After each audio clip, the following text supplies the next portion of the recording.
Alors, comme vous l'avez vu dans la capsule d'introduction sur les coniques, ce sont les courbes qu'on obtient quand on vient couper un cône essentiellement. Donc ici, présentement, vous avez devant vous 3 paires de cônes superposés. Ils sont superposés par leur apex, donc l'apex c'est le sommet là, de nos cônes, donc on voit que nos cônes sont tous superposés par leur apex.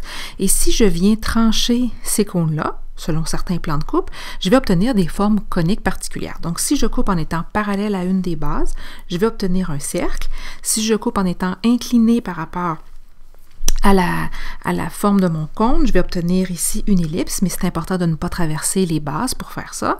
Si je coupe en étant parallèle à l'une des parois latérales de mon cône, je vais obtenir une parabole. Et si je coupe en étant parallèle à l'axe de symétrie totale de mes deux cônes, qui est vertical, je vais obtenir ici une courbe en fait en 2 parties qu'on appelle une hyperbole. Maintenant, ça, ce sont les coniques qu'on appelle des coniques propres. Mais il y a aussi ce qu'on appelle des coniques dégénérées. Donc, ce sont les coniques, si on veut, un peu trop simples. Alors, on aurait le point.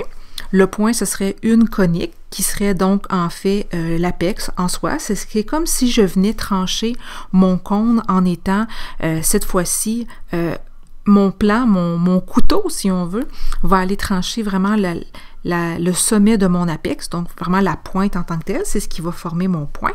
Et la droite, c'est aussi considéré comme étant une conique dégénérée. Et la droite, c'est la forme qu'on obtiendrait si en fait le tranchant de notre couteau allait longer les parois latérales des deux cônes. Donc, j'obtiendrai ici une droite comme ça. Donc, c'est ce qu'on appelle une droite dégénérée, une conique dégénérée, parce qu'elle peut être issue d'une conique, d'une forme de cône.